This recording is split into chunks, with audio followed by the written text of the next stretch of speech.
ప్రతిపాదించడం, అది public hearing call for చేయటం, public ఈ ప్రాంతంలో ఉన్న అందరి ఒపీనియన్ శ్రీకాకుళం, విజయనగరం, విశాఖపట్నం జిల్లాలో ఉన్న పబ్లిక్ అందరితోని కూడా ప్రజాభిప్రాయ సేకరణ చేసిన తర్వాత ఆ మాస్టర్ ప్లాన్ కూడా ఆమోదించడం జరిగింది.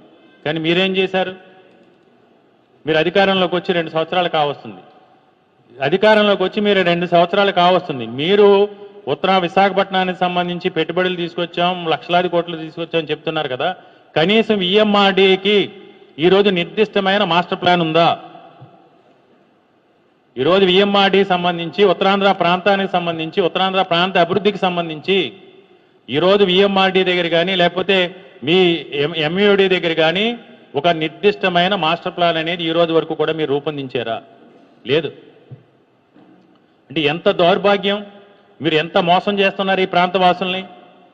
కనీసం ఎయిర్పోర్ట్ కనెక్టివిటీకి సంబంధించి ఎయిర్పోర్ట్ రోడ్ ఏ విధంగా వస్తుంది, లేదా ఎయిర్పోర్ట్ నేషనల్ హైవే కానీ, లేదా ఎయిర్పోర్ట్ విశాఖపట్నం పోర్టుకి సంబంధించి కానీ అంటే మీకు చిత్తశుద్ధి లేదు. ఇది ఎంత ఆశ్చర్యకరమైన విషయం ఏంటంటే ఈ రోజు వరకు కూడా భోగాపురం ఎయిర్పోర్ట్కి సంబంధించి ఈ విధంగా ఎయిర్పోర్ట్ కనెక్టివిటీ రోడ్స్